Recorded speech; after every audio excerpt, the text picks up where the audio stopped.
September 3rd, 2015. From El Cajon, California, this is episode 80 of You Can Bet on That. Hi, everybody. Welcome to You Can Bet on That, a podcast for the recreational gambler. My name is Mark Duvall, and sitting next to me is Dr. Mike. Hello. Now, in a previous episode, we had talked about how in New Jersey, they're trying to legalize sports wagering. Yes. Right? It'd be great for not just the state, but especially for Atlantic City, if they can get it into the casinos and the race. It would be extra revenue. It Yeah. would be people coming to make bets who would then stay and do other stuff. Right, exactly. Right. People from, New York or Pennsylvania who, can't Right. wager legally in their own states, right? Well, a U.S. federal appeals court, the Third Circuit Court of Appeals in Philadelphia, has denied New Jersey's bid for legalized gambling. In a 2-1 majority decision, they ruled that the state's efforts violate the Professional and Amateur Sports Protection Act of 1992. Whatever that means. Right. Well, now, as you know, I'm not a lawyer. I've heard that. And I'm not going to say any more about this because I'll look like an idiot if I do, other than to say. And when has that stopped you before? Well, there will be more appeals. Okay. I'll go so far as to say that, right? Okay. This isn't like the end of it, right? This All is just right. another hurdle. And who knows if I don't know, but it seems like the general consensus is this is not going to happen. But I think it'd be a shame. Why not? Yeah. I mean, we legalized pot. Yep. I mean, in 2 states it's legal. Yeah. In California, pot is not legal. Right. But there are marijuana dispensaries all over San Diego where you can just go and buy pot. Right. And without fear of being arrested or anything. Well, I mean, So- technically it's for medicinal purposes, yeah, right? In right. California. Yeah, right? medicinal purposes. My craps gambling is medicinal purposes Yeah, too. how's that working out for you? Well, it makes me feel better. It does. Every Yeah. time at the end of a session, I can tell it makes you feel Yeah, better. I psychologically, during the session is when I feel good. Yeah, okay, that's better. Afterwards can go either way. Yeah, that's right. Well, I think it's just such a joke, especially with the huge rise of daily fantasy sports. Right. DraftKings Oh, and God. FanDuel. Oh my gosh. Yeah, And it's such a joke. I mean, you can do that, but you can't make a wager on your team. especially the NFL. They're the worst. They're the biggest hypocrites, right? Right, Because they're right. promoting this that's gambling. That's the same as gambling. It's Yeah. exactly gambling. Yeah. You pay money for it, right? Yep. And you win money for it, right? Right. So what is the difference? How is that different from Am I betting on a missing- team? I wish whether you they're gonna were a win or not? lawyer so I could figure out the difference. You might know. No, we need to talk. Tony Snyder over at Vice Lounge Online. He's a lawyer. I'll let we'll probably see him at VIMP. We'll get that. Well, maybe we'll interview him and we'll get the whole He's scoop probably on just it. as confused as all of us. Speaking of which, our friend Jason was trying to put together a fantasy football league. Yeah, that's for this illegal. season. I don't do that. Yeah. Oh, well, I was just online and I don't think there was any money involved. I'm not sure, but just, we're doing it online. He couldn't get enough players to do it. We had to scrap it. Well, I'll tell you this thing about fantasy football. And I'm a huge football fan. Yeah. I watch football Sunday all day. Yeah. And then I watch the Monday night game. I watch the Thursday night games. I watch college football. I'm a huge football fan. Yes. And I just can't do fantasy football because it takes too much time. No, see, all I was going to do, I don't follow football like you do. I know. I was going to have an automatic draft, let Yahoo do it for me. See, I can't do that. I can't And then do every that. week, as long as if a player's on the DL, I take him off. Otherwise, I just go like that. I'd be so mad at Yahoo for making stupid picks. You're the reason that we're not doing it this year. No, it's because you not did me. not sign up. You No, didn't even sign up. It's not me. Now, tell the truth. There wasn't enough people even if I Okay, signed but up. see, the thing is, if you'd signed up, more people might have signed up. You went to the site and you said, "Oh, there are only 4 people signing up. I'm not going to sign up." You think that people follow what I do? I think so, Dr. Mike. Give yourself a little more credit. Okay? Then this world has got bigger problems than I You're thought. the reason we're not doing this. Oh I my signed up. You saw me on there. This world has more problems than we thought. Yeah. Well, I knew that. Here's some other. We usually don't start by just complaining about a bunch of stuff on the show. Here's something else. This is sad. So 500, they were reporting that the table games at Downtown Grand are now only open from noon to 2 a.m. on weekends and 2 p.m. to 2 a.m. on weekdays. That's terrible. 2 p.m. Yeah. So if you want to play craps at say 1, Yeah. 1 p.m. Right. You can't do it. Well, blackjack, not just craps, all their table games, all their right? table games. Wow. This is sad. It shows you, kind of the dire straits they're in. But so they must be thinking, saving on help, I guess, like well, it certainly payroll yeah, right. would be a lot less. Yeah, right? it's personnel, right? Because that's what Right. it comes down to with Right. table games, right? With slot Yeah. machines, they run themselves. You think but- it would be worth their while. I can see craps, okay? I can understand that. But you think they'd have a few blackjack tables open. I mean, this is a downtown casino in Las Vegas, Nevada, right? It's Right. not like it's, some Right. small casino, out of nowhere, out in Yeah. the middle of nowhere. Pahrump has a play, you Yeah, can see okay, that. they don't open their table games till 2. I understand. Yeah, It's nobody gets Pahrump. out of bed till 12. That's right. It got me too thinking just about how I know we talk about this a lot on the show, especially lately, but about how bad gambling has gotten on the Strip. Right. And it's depressing because we talked about how Steve Wynn reduced his craps tables to just double odds. And it's funny because, on his conference call with, all his investors, he was explaining why he did it. It was for business reasons, right? Right. And he was basically saying, now I can't, tell my competitors to do the same thing because, that would be illegal. But of course, all his competitors are listening to this phone call, right? It's Right, not like sure, it's a sure. big private phone call. Hopefully we won't see that spread. But here's what gets me, okay? The pay tables for video poker are being decimated on the Strip. We're seeing 6-5 blackjack. We're seeing, now double odds. On Gambling with an Edge, they were talking about this, and this is hard to believe, but it sounds like the corporate attitude at a lot of these casinos is they're concerned about the hold, the casino hold. And what the Okay. casino hold is, it's a percentage of how much the casino keeps of what is gambled. Right. Okay. Right. And that percentage is a big deal to them. And let me give you an example. Let's say that, these aren't realistic numbers, but just for the purpose of an example, let's say at a casino, $1 million total was wagered. Okay. And their hold on that was 10%. Okay. So what is that then? That's $100,000, right? In actual money. Okay. Right. Let's say you've got another casino that is doing $10 million in business. Right. Okay. And their hold is 5%.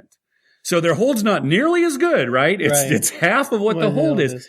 But the money is the same. No, it's $500,000. Yeah, you're right. It's 5 times as much. Right. They're more concerned about that hold percentage than they are about actual dollars. They love looking, look at the hold that we've got here. Yeah. And it's killing them. And they think that by reducing the pay tables and making, the 6-5 blackjack and everything, well, that's how they're going to make more money at the casino. And I think it's going to have the opposite effect. People who gamble, they're going to go somewhere else. Right. Steve Wynn. Here's my thing. Steve Wynn, if you ever listen, I mean, not that Steve Wynn would ever listen to me. Nope. But if he did, think about these things. I mean, don't they think about this? They do. I mean, he's a businessman. I mean, who's running it? Whose advice are they taking? Yeah, I don't know. I'm sure he has a lot of yes men around him, but Well, I'm sure he's got a lot of yes men, and they're just saying exactly what, he wants to hear a percentage number. yeah, maybe. Who knows? I mean, let's see if it affects his bottom line. Well, let me tell you this. I'll tell you a quick story. This is how down Vegas has gotten. Okay. I'm at bowling this week, and I'm talking to a person, and I'm telling him, he's asking about, gambling in Vegas, and I'm telling him on the Strip, there's no more 3-2 blackjack. Yeah. It's 6-5. Certainly for the average player wants to play $5, $10. Right, that's what I'm talking. This is a guy who's going to play a $10 game. Yeah, right. And he's like, what? Oh, come on. No, it must pay 3-2. And I'm like, no, it all pays 6-5. I'm like, you got to go downtown to get 3-2. Yeah. And he was flabbergasted. Yeah. And he was like, no, that can't be. And I'm like, yeah, it is. This is a guy who goes once, maybe twice a year to Vegas. Mm-hmm. So I'm thinking to myself afterwards, after talking to him, how many people out there are like that who don't even realize that this is going on? Yeah. And he might make a trip. As a matter of fact, he is going to make a trip in October during VIM. Uh-huh. And he's going to probably go to a casino and just like, oh, that's all they offer, and think that the other casinos around him have 3-2, but he's just not going to walk over there because he doesn't want to walk, to another Well, see, place. that's what the casinos are counting on, right? Right. I mean, obviously most of the people who go to Vegas aren't listening to our show. They're not listening to Vegas podcasts, right? Losers. So they're going and maybe they don't know this, or they go and it's like, oh, that's what blackjack pays now. Okay. Yeah, right. Yeah, they just accept it. That's the thing that gets me. It's just accepting it. Yeah. It's just accepting it. Well, when there's bad things in the world, you can't just accept it. Yeah, that's right. Right? That's right. And have anyone heard of World War II? Well, I was thinking actually it was something I heard on Veronica Mars rerun I watched the other day. So Okay. World War II, Veronica Mars, whatever, Same thing. Yeah. But anyway, talking to him, I was just, has no clue. And like I said, he'll go in October. Yeah. And he'll gamble and he'll play at a 6-5 table. Hey, our good friend Paul, who's a big blackjack player. Right. Last year, he was we saw him at Caesars sitting there at a 6-5 table. Yeah, right. It's like, yeah. And at that point, he could have walked to other he could have, if he really wanted to, he could probably seek out a table. But, he was there. He was there and he wanted to play. Yeah. And it was like, and they, you get that attitude like, well, how many blackjacks am I going to get anyway? I know. Right. I hear that all the time, right? Yeah, it's not they don't know the math, how much it affects the bottom line. Yeah. It's just like Steve Wynn doesn't know how his stupid ideas are going to affect his bottom line in the long run. Let's see. Oh boy. I hope one of two things happens. Either nothing from this point forward as far as like craps odds on the strip goes, or he goes back to like 3, 4, 5 or something else. Realizes it's a mistake. Because it's so silly. I know we're really beating a dead horse here, but he's gone to double odds. Okay. Practically next door at Casino Royale, it's 100 times odds. Right. Okay. Right. You can have that big a discrepancy. Right. The craps table is still making money. All right. I think the craps table is making money. I heard though that Steve Wynn, you have to wear bell bottoms. Oh, you do? Yeah, you have to wear bell bottoms and a tie-dye shirt if you're going to play. Because, if we're going to go back in time, you got to go back. Okay. Yeah, see, that's it. I didn't know that. It's a theme thing now, Mark. Okay, I get it. It's more of a theme thing. It's more of a theme thing. Let's go back to the old Vegas. Yeah, let's bring back old Vegas. That's what we want to see. Yeah. Right. Okay, I got you now. Hey, on our last episode, we got a phone call about one of our listeners who'd been on a cruise and was wondering, when you go on a cruise ship, you get this card that's basically tied to your credit card. Yeah. Couldn't you card of death. They call it the card of death. That's what they officially call it? Good. Yeah, because at the end you want to die when you see that bill. Good. He was just wondering, if you use that to buy chips, that might be a good way to almost like get a cash advance, right? Just buy chips and then go cash it out.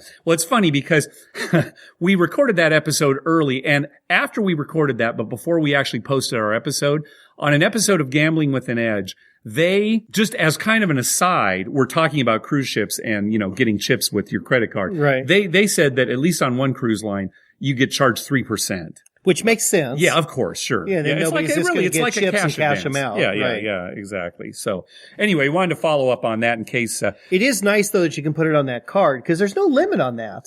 I mean, it's not like, you use your daily allowance of $500. So, if somebody really did want to gamble, they don't mind paying the 3%. They can just take out more money as long as at the end they pay it with the check. There's probably a limit on how many casino chips you could get. Well, yeah, maybe with casino. I know with the rest of the stuff there sure, is. Well, how much can you spend on food? Well, you could spend a lot. Well, but it's not going to go. It's drinks and it's I understand, but side trips. You can put your side trips on it. I understand, but you're not going to go to the casino and all right, give me $75,000, right?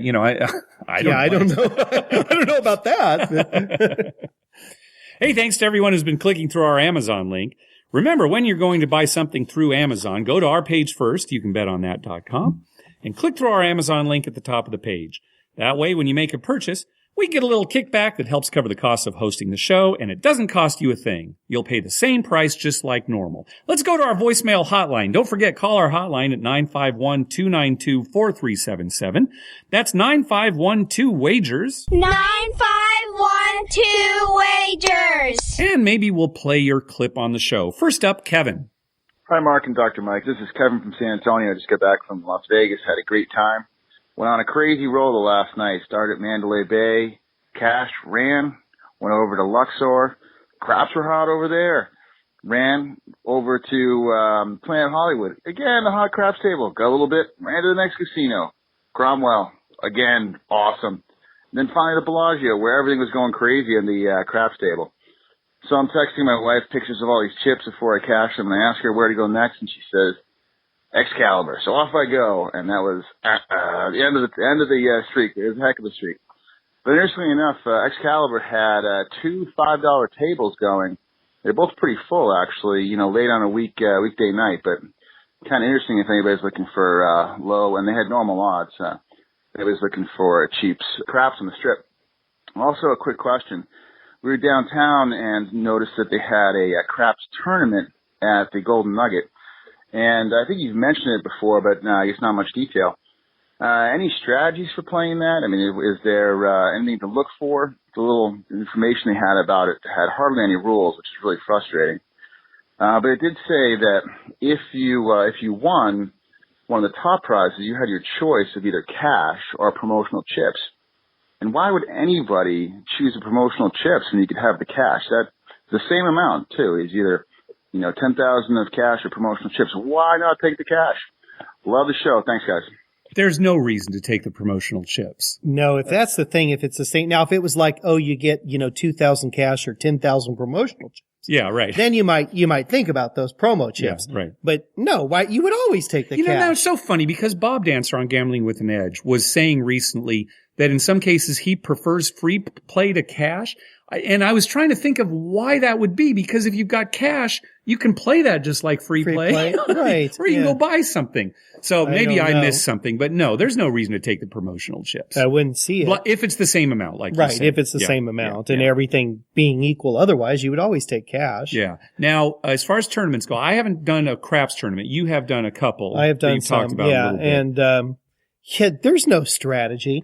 The thing to remember about a craps tournament is the betting is structured in that you have to, one guy makes his bets, all his bets, and then the next guy makes all of his bets, and that rotates around the table. Okay, so you might have an edge if you can see what people are doing ahead of you and what they bet on. Right. If you see a lot of people, let's say, loaded up, on all the inside numbers, you might not want to make any of those bets and hope that a 7 out immediately comes, right? Because we're talking short term here, really, in a tournament. How many rolls? I played in one where it was like 50 rolls. 50. Yeah. Which is, that's nothing, right? Nothing. So really what you're trying to do is bet kind of differently from everybody else. So if you get lucky, then you amass all the chips. Exactly. I think that's the key. Got to bet differently than everyone else. Yeah. So if luck hits you're ahead of everybody because everyone else is lost and you've won. Right. The first one, remember the first one I did, the guy who ended up winning, all he did was bet 2 and 12.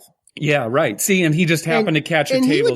He would just put a quarter on each of them. And he somehow got a bunch of 2s and 12s that came up. And other people, it was like immediate outs and were not good rolls. And everyone else was playing it just like regular craps. Yeah. And he won because 2 and 12 came up a fair amount of times. Yeah. So, that's one thing to do. What about something like this? Now, if you bet like in the pass line and then you make a bunch of come bets, now after that 50th roll, even if it's not a 7 out, the tournament is over. So you get those bets back. So those are contract bets. Right. That you can actually get back. Right. Right.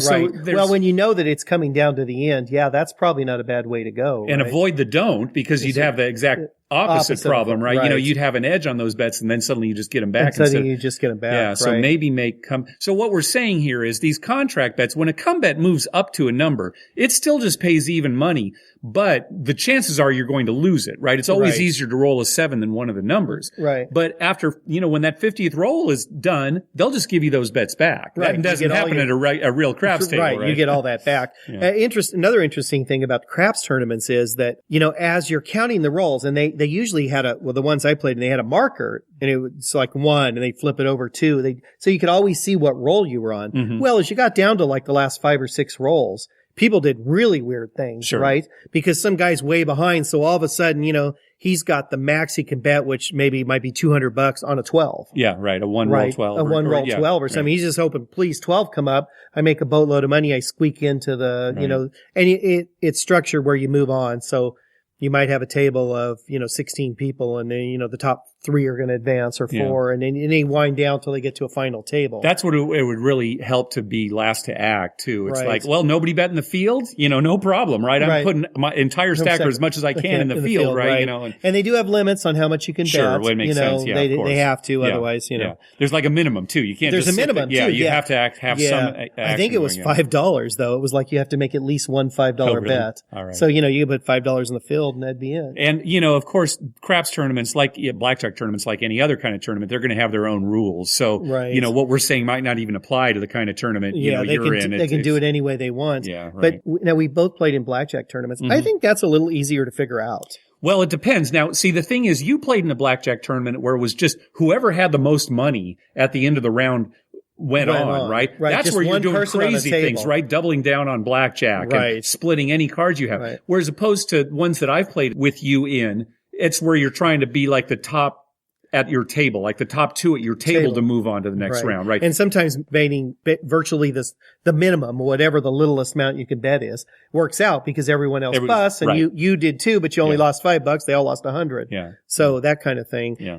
But I think that to me, it just seems easier to figure out what you need to do in a blackjack tournament as opposed it to a moves craps on, tournament. right? As opposed to a craps tournament, which is a little harder. Yeah. I love that he was on this streak of going from casino to casino winning, and we've done that before, where we like win, and then what I don't understand about that story is you're at Bellagio and then you go to Excalibur.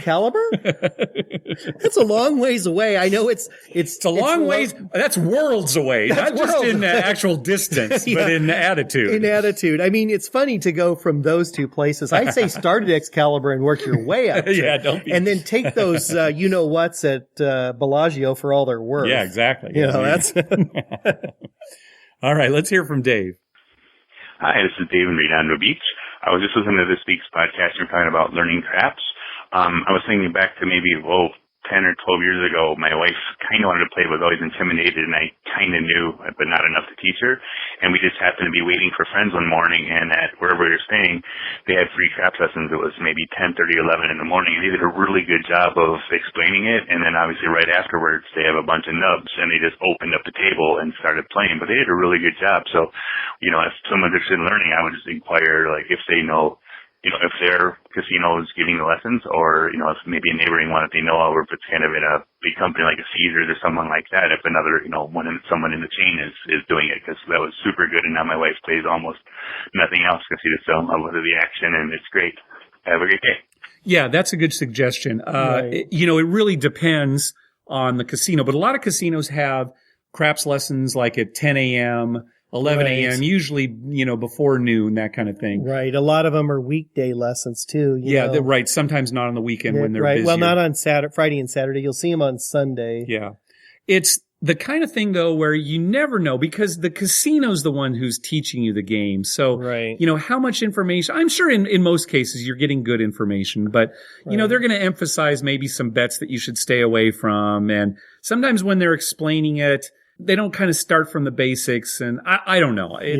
Well, and I think a lot of it depends on who's the dealer is, who's running the craps. Yes. Because, we've actually listened to some which weren't so bad, and we've listened to some that were terrible. Yeah, I agree. So it's kind of... It's something to keep in mind. I would definitely suggest it to people because it is a good way. Plus, a lot of times when the lesson is over, they'll say, okay, now come over to the real table and here's a voucher for your first bet. Right. $5 for the pass line. Well, and a good thing about it is it gets people who are maybe a little intimidated to go up to a table. Mm-hmm. Right. At a table where there's no money involved and they're learning. Even if they get a little bad information, at least they've kind of learned how the game works, and maybe they won't be so intimidated to walk up to a table that, say, has, half a table or something. Right, because they're worried that they're going to walk up to a table and nobody there is interested in teaching a new person how to play. Especially a full table. Yeah, right. Whereas if it's a class, that's why you're there, right? Right. So, and if you walk up to a half table, the dealer might have a little timer. You can ask the guy next to you. You walk up to a full table, it's kind of intimidating because, everyone's busy making their bets. Yeah. And you kind of want somebody to watch you.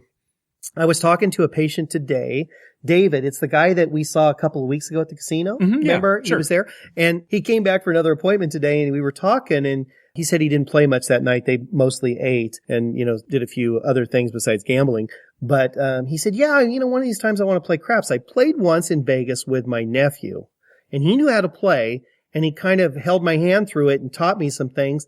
But I really still don't have a good working knowledge of the proper bets. Yeah, right. And it was interesting to hear a guy who's not a player. He wanted to learn how to make good bets to maximize his chances of at least winning a little bit. Yeah, good. And, he was wise enough. He's gambled enough. He's a slot player, but he gambled enough that he knows that there are some good bets and some bad bets. Good, yeah. So I got me thinking, how many people out there know that, there's some really bad bets here? Yes. And I was telling him, I said, come one night when you have some time, sit with Mark and I. We'll teach you how to play a good way to maximize your chances of winning, don't do what I do.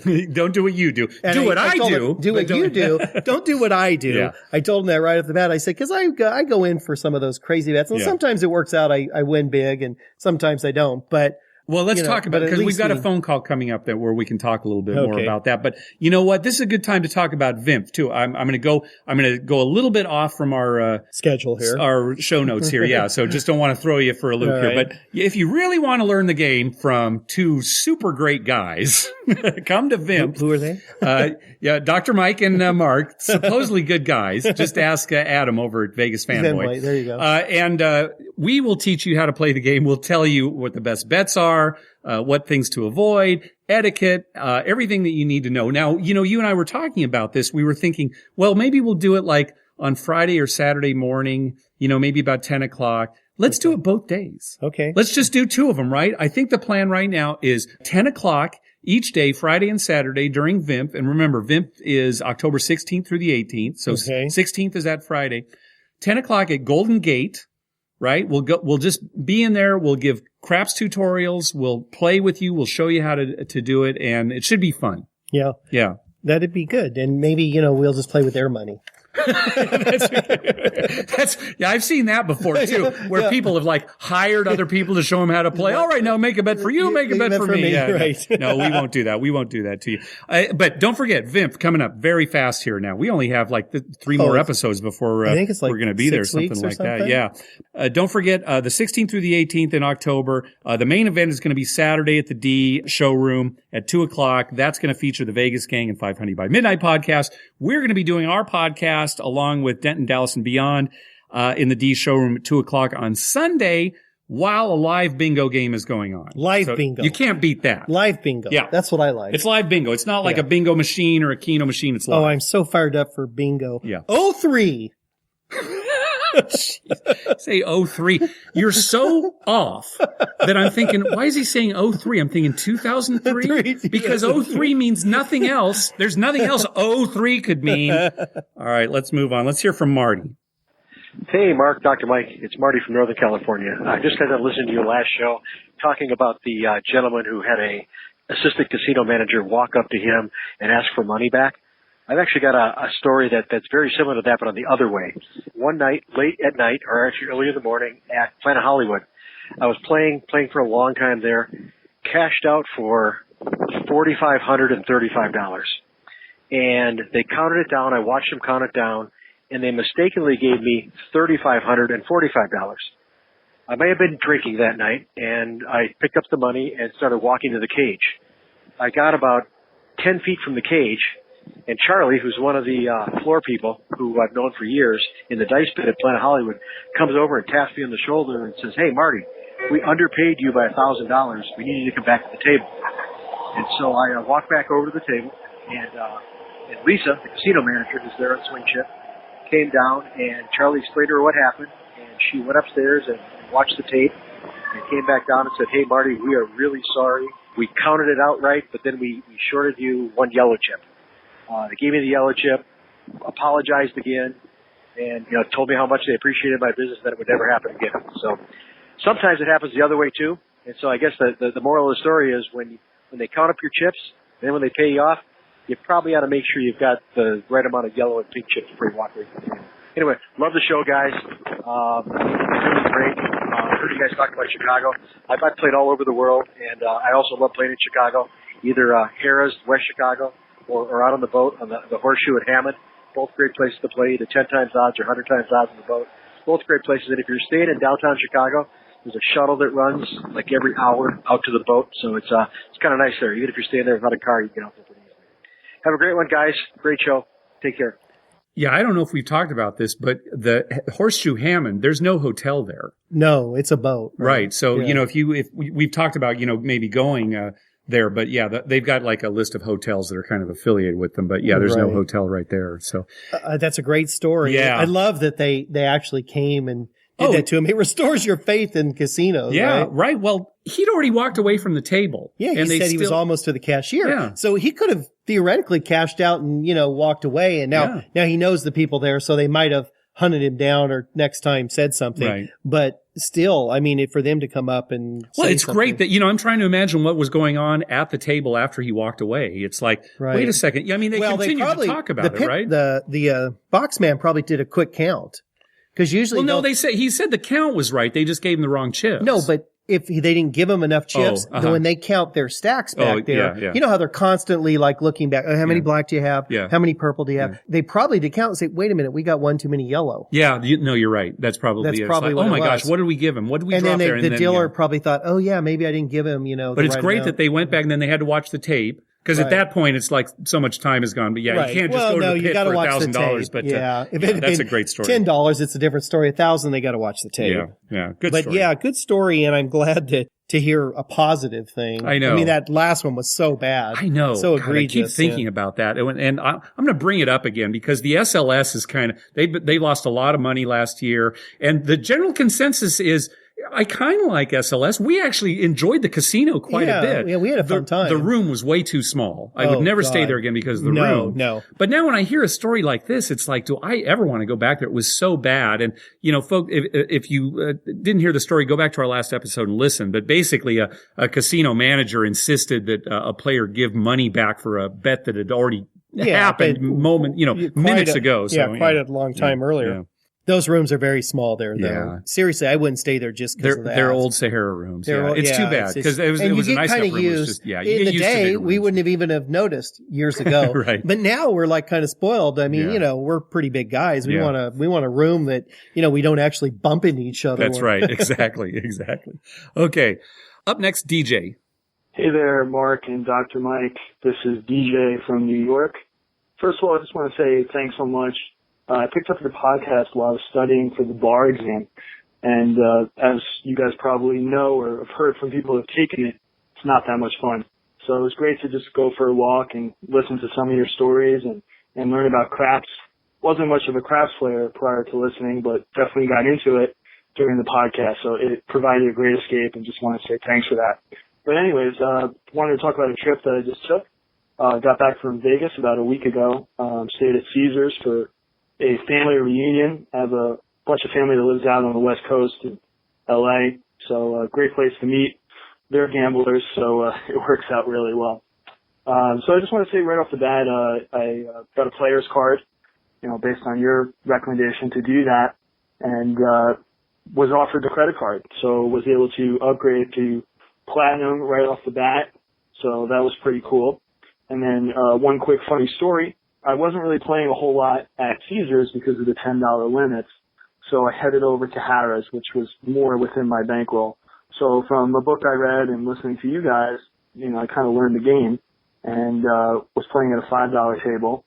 And it was really funny because there was a bunch of guys at another table all wearing bandanas. So I guess some bachelor party or something like that. But they were with some girls as well. And they were pretty drunk. Having a good time at their table, and I turned around and I noticed one of the girls was kind of like dancing behind the cocktail waitress, who was this older woman, and she didn't seem to mind, and it was just really funny because she was kind of like grinding behind her without touching her. So, I say, man, I can't unsee that.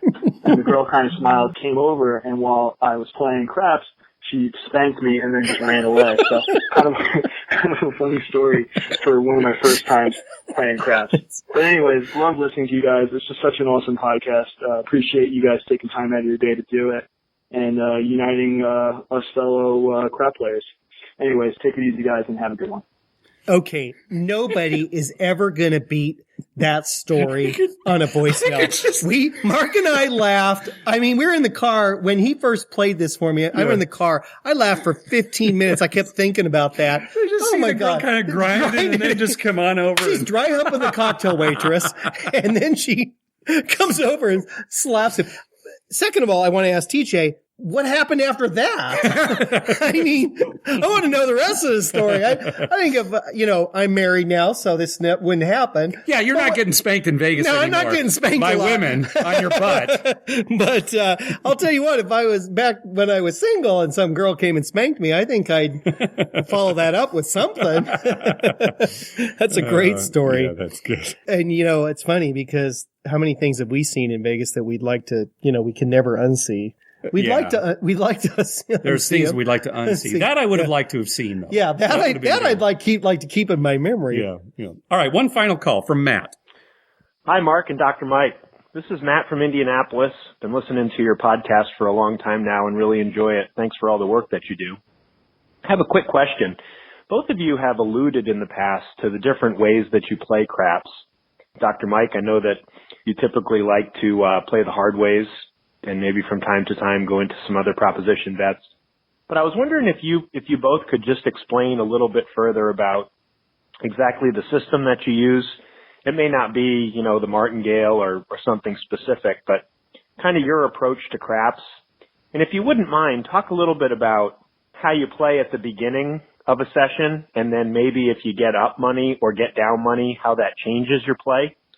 I think that'd be really interesting just to hear how other people tend to approach craps at different points during a session. So thanks so much again for all the work that you do, and look forward to listening in the future. Okay, I'm going to go first because mine's very boring. Yeah, this is a complicated question, really. So you give your approach. Okay, so when I start, I basically decide, okay, I'm going to make, a pass line and 2 come bets. Or I decide I'm going to make a pass line, I'm going to place the 6 and 8. You should preface this by saying it depends on what table you're on. If you're on a lower limit table, that's what you do. If you, for some reason, have to play on a higher limit table, which we've had instances where you're kind of forced to play at a higher limit table, you do change your betting strategy. Yeah, but I still keep with, some of the better bets, the lower house edge bets. But let's say, okay, for example, right now, when we go out to Harrah's, Southern California, typically we can get on a $10 table pretty easily. Yeah. A $5 table, it's too crowded, but we can get on a 10. Right. Now, I like my system right now. I like doing the very common, the pass line bet and 2 come bets. 2 come bets full. You don't take full No, odds. and see, this is the thing. At a $10 table, full odds is my bankroll just cannot handle that. Right. So what I do is I do half of full odds. That's the way that I do it now. Okay. Right. The way that I play really does not change much over a session. If a shooter gets hot, in other words, let's say I've won like 5 or 6 of my bets. So at any time, I only have 3 wagers out there. So maybe I've made my money back. I notice you don't really change the way you play when they've made 4 or 5, but when they get to the 6th number and you've collected 6 times, you do kind of alter it. And what I do is I'll increase my odds. I'll go to full odds. Right. That's all I'll do. Maybe if it continues, I'll make a few more come bets, to get out there. But when the shooter 7's out, I go back to exactly what I was doing before. Yes. I'm pretty disciplined when it comes to that. You're very disciplined. Even towards the end of a session. Yeah. You're boringly disciplined. That's why I wanted to go first. All right. So that's what I do. Now, how about you? That's what you do. Yeah. Well, mine's a little more complicated. Okay. And I'm going to preface this by saying that whatever way you want to play personally, your bankroll and what you're willing to lose are a huge factor in that. Yes. Because if you're not willing to lose a lot, you need to play like Mark. Mm-hmm. And if your bankroll is small, you need to play like Mark. Yeah. Depending on what the limits are on your table. Depending on the limits, yeah. Now, let's say the limits on the table are such that your bankroll is sufficient. Mm-hmm. And you're not worried if you lose $2,000. Okay. You're like, okay, well, that'll be a bad night, but, I can deal with that. All right. You're speaking very generally here. Yeah. I don't think most of our listeners are willing to lose $2,000. No. Okay. Well, let's say you're willing to lose like 500 or 600 all right. or Okay. something. So I think that you have to say that first because that determines how you're going to play, right? Okay. So if you're willing to lose a little more, then you can make some of the more aggressive, what we call aggressive bets, high house edge, but bigger payout. And you have fun playing. And you have fun playing it. Right. Mm-hmm. Yeah. You're just, you're trying to have fun, basically. Yeah, right. So basically what I do is I make a pass line wager with full odds and I cover the inside numbers. Mm-hmm. I'll place them for, $25 or $30. Yep. And that's basically what I do. And then I just started this the last few years. Before that, I never did this. I make a hard way bet and I just give them $25 on all the hard ways, high on the point. Right. So $5 each on the hard ways, $10 on whatever the point is. Yeah, the point, or if it's 5 or 9, then, if it's 5, I take the 6. If it's 9, I take the 8. Okay. And that's just my system. And being ultra aggressive, when a hard way hits, I parlay it. Yeah.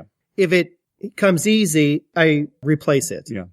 So that's pretty aggressive because you can get hammered on those. Very aggressive. But, if you're lucky, and, you happen to have a $10 hard 8 and it hits, you can go to 100, and then it hits again, it's $900. Yeah. Right. So it can make or break your night, but it is an aggressive way to play. And I don't recommend that for people unless, like I said, your bankroll is enough and you're willing to lose. You don't mind if you lose. Does your play change towards the end of the night? Like it's say, okay, we're going to be leaving in a half hour. Does it change based on how much time we have left in a session, how much you're up, how much you're down? How much I'm up or down, I think is more. I mean, if I'm down and I think, I want to make a comeback, I'll pick a shooter. Usually it's you or somebody I know, and I'll say, okay, I'm just going to be ultra aggressive on this person. I'm going to press right away. I usually collect my come bets the first time. You mean your place bets? I'm sorry, my place bets. I usually collect my place bets the first time. Yeah. And a lot of people will press them right away. I usually collect them until they've all hit. So you made your money back on I that made my money investment, back, yeah. And then I do press them, and then I press them every time. Okay. One unit. Right. Yeah. One unit, not a full not press, a full press, just one unit. Right. But yeah, I alter my play towards the end of the night if I'm, more so if I'm down, to be honest. I mean, when we're up, yeah, I don't alter I've it seen too that. much. Sure, you alter it. You chase. I chase. Which we all know is, not the best. Not idea, a good strategy. Right? We're not recommending that, but No. sometimes you chase. Yeah. Yeah. Right. Yeah. I mean, I do have a limit. Sure, of course. Of course. A monetary limit where, I'm not going to go past that. Yeah. So when I hit that limit, that's it. You're done. Yeah. Then we leave. Then we leave. But, plenty of times we've done that. Yeah, where we hit our limit and we leave. But yeah, I mean, that's basically my theory. Now I bet the hard ways because I like it. Yeah. You're just and having fun. how many years did I not bet a hard way? Oh, I know, Mike. You wouldn't bet them at all. I would and never then bet a few 'em. years back, you just decided to bet. You had this nice run of them, right. and you had a lot of fun. And playing, I had a and fun it's playing in it, so I decided, well, for me anyway, it's not that make or break. Yeah, so, right. I mean, but there have been times where after a few sessions of losing, and you've heard me in the car on the way home, I swear it off, and I'm like, I'm going to go back to playing. And when we teach people, we teach them exactly like Mark plays. Yeah. See, and my wife plays like you. Yeah, right. Because I taught her that way. Right. And she's an excellent craps player. She knows, all about the hard ways, all the prop bets. She knows every bet out there on the table, but she still and she's even more disciplined than you in that she'll only make two come bets. Yeah, right. Yeah, that's a pass line and one comeback. I do want to take this opportunity to talk about house money. When people talk about, well, now you're playing with the house money. I think Adam actually talked about it on Vegas Fanboy too.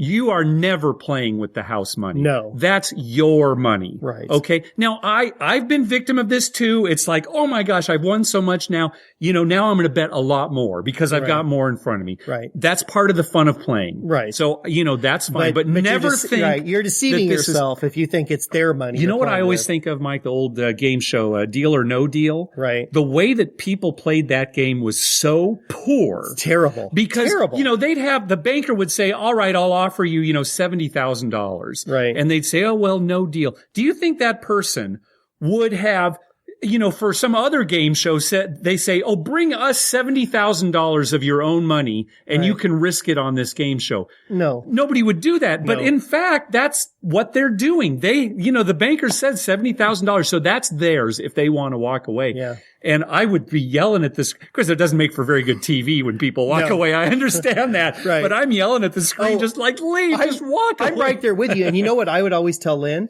What do those people make? Yeah, right. In a year. Because they just turned down $85,000. Yeah. What do they make in a year? Yeah. These are regular people, right? Yes, I mean, they're not people making $400,000 a year. Right. They're probably making 80. That's probably their year's wages. Yeah. And someone's going to give you that? You take it and leave. Yeah. I don't care how many suitcases are left, right? Now, obviously there was an audition process for this show and they wanted to get people that they knew were going to take these risks, right? Right. But it comes down to house money, okay? Yeah. You're never playing with house money. No, it's yours because at any time you could walk away with those chips, go to the cashier, you've got cash. That's your money. So, that's your money. I hate it when people say, oh, you're playing with house money. Instead, just saying, no, I'm having a good time. I have a little extra money in front of me to play. I think I'll take a risk. Right. But it's never the house's money. It's your money. Right. And that's an important thing. I think not enough people emphasize that. You need to realize that it's about taking a risk. So, if you feel comfortable taking that risk at that time for whatever reason, because, it's money you didn't have before or whatever, that's a good reason to take a risk. Yeah. Taking a risk just solely because you think, I got this from them, that's not a good reason. No, because then you're almost saying, yeah, I hope at the end of the night I'm even. Right. Instead of being a winner. Right. I hope I'm even. Right. Well, when you lose, when you're down, you don't think, well, that's, my money that I should, well, I didn't even know what the alternative is. Yeah. But yeah, I mean, we all want to go home a winner. Yeah. Right. Yeah. Craps, I think if you play like Mark and you're very disciplined to play that way, you will in the long run be a winner. And I think Mark's proved that. Well, right? I don't want to say, don't say they'll be a winner. Well, because you can't win at the game, but right. you'll be able to hold your own. You'll be able to get to the point where, it's not like every time you're losing money, right? Well, you will have winning sessions. I would be willing to wager that if we were somehow magically to go back in time, you have had more winning sessions than losing sessions. I don't know. Now I'm not talking dollar amounts because I see you what might you're have a big saying. losing session and you might have little winning sessions where you only win like $100 and you might have lost 800 the night before. Okay, right. But if you just took win-loss, I bet you have more wins than losses. You might be right because there are plenty of times where I've just walked away from the table. It's like, I'm happy with what I've won here. Right. You get up. Remember years ago when Doug Morgan and I went, just the two of us to Vegas, we were young. Yep. We went from casino to casino, kind of like the story from before. Mm-hmm. And we were on a hot streak. We were playing craps. We didn't have a lot of money in those days. I mean, $200 was our whole bankroll for the whole weekend. Yeah. And we would win and we would stop. We'd get like $60 up. Mm-hmm. Okay, we're good. Move on. And we'd move on to another casino and we'd, maybe lose and then all of a sudden we'd have a good roll. We'd get 40, but we moved on. I won more on that trip, I think, than I've ever. And you know what's great about that kind of plan, just to move to casino. When you start at a new table, you're no longer thinking, I'm playing with the house money that I won all of a sudden, over at Caesars. Now suddenly you're starting fresh. It's the money that came out of your wallet that moment ago. Yeah. All right, good. All right. Well, that's going to do it for this episode. Hey, we want to thank some people for some PayPal donations that we got. Well, thank you very much to Taylor and to Will for the PayPal donations. We are putting it in a fund to buy some new equipment. Folks, if you could see the setup that we have here, it's amazing how good our podcast sounds. If you could see this rinky-dink operation we're doing here. There's something magical in these cushions. Oh my gosh. Hey, be sure to check out our TV listings showing all the gambling-related shows coming up within the next 2 weeks. We update those listings every Wednesday using a customized program to search through all the raw American TV data. Just go to our webpage, youcanbetonthat.com, and click on the link at the top of the page that says TV listings. We'd love to hear from you. Call our voicemail hotline at 951-292-4377. That's 951-2-WAGERS. Or you can email us at youcanbetonThat@gmail.com. Also follow us on Twitter at YouCanBetOnThat. We always tweet when we're in a casino or on our way to a casino, and we'd love to meet up with you. And I want to say something here too. This is kind of important for VIMP. People who are not on Twitter may not know that just because you're not on Twitter doesn't mean you cannot access Twitter. If you just go to twitter.com/youcanbetonThat, you can see our tweets. You don't have to be a member of Twitter. So you don't have to tweet back. No, you don't have to tweet back. You don't even have to have an account or anything. You can just go to that webpage. So that'll be especially big. I want to mention that again when we're at VIMP because we'll be tweeting quite a bit to kind of let you know where we are and what we're doing, that kind of thing. Right. Like us on Facebook at facebook.com/youcanbetonThat. And finally, head on over to iTunes and write a review on us. When you do, it helps us get new listeners. Dr. Mike? Well, I want to say, first off, I hope we answered Matt's question. Yeah, I know. Properly. It's so complicated to say because honestly, I don't have a system. No, it's not like we consciously think about it. I'm pretty disciplined, so. Yeah, I don't have a system. I'm more of a, whatever hits me you at go the by moment. a feel. Sure, you like seeing how things are going and how you're feeling. Sure. But, if I had to get right down to it, if you said, okay, tonight you have got to win and, I want you to do whatever it takes to win, I'd be playing like Mark. Yeah. Because that would give me the best chance to win. Right. And in neither case, even my way, certainly your way or even my way, we're not recommending this as a way to win at craps by any means. Right. Yeah. No. But I don't think I'd have much fun playing your way. See, that's the thing. Now, I can stay so focused there that I am having fun, even though I'm not looking at you and I'm ignoring you when you're talking to me and I'm not smiling when they pay me off. I'm having a great time. Trust me. I'd have more fun, like being kicked in the nuts if, than playing that your way. Can be arranged. I'm sure it can. And then and that leads me to my last thing I want to say. So when we're at VIMP, I hope people come up and talk to us. Yeah, we're going to talk about this again. Yeah, we definitely want you to come up and talk to us because we really want to meet you. We're kind of wallflowers, as you can tell, but we do enjoy talking to people. My mind's so bad now. I'm so old. Sure, I won't remember you the next day. Oh, I know. I feel so bad, you'll have to reintroduce yourself to me. I'm like an ostrich or something, right? It's just out of my You know head. what it is with me? I look at people's clothes, and that's how I remember them. So if I see them the next day, oh, nice to meet you, because now they're wearing a green shirt, right? Yeah, exactly. Oh, well, you know what? I'll wear the same thing the whole event. Oh, good. Dr. Mike? Yeah. Great. I remember you. Yeah. You're the guy wearing the dirty shirt. That's right. Is that Superman logo underneath it or Batman? It's so dirty. It's so faded. That's spaghetti sauce is what that is. Ooh, I love spaghetti and meatballs. We'll have to get someone over there. Yeah, did you go to La Mesa? San Felipe's. San We got a Felipe's? pizza place by us that's closing. Yeah, we went there. It was packed. It took us like 2 hours. Yeah, it's kind of an icon. It's been in this little town near us for a long time. Yeah, great pizza. People go there. Great I love food. it. Yeah. Great food.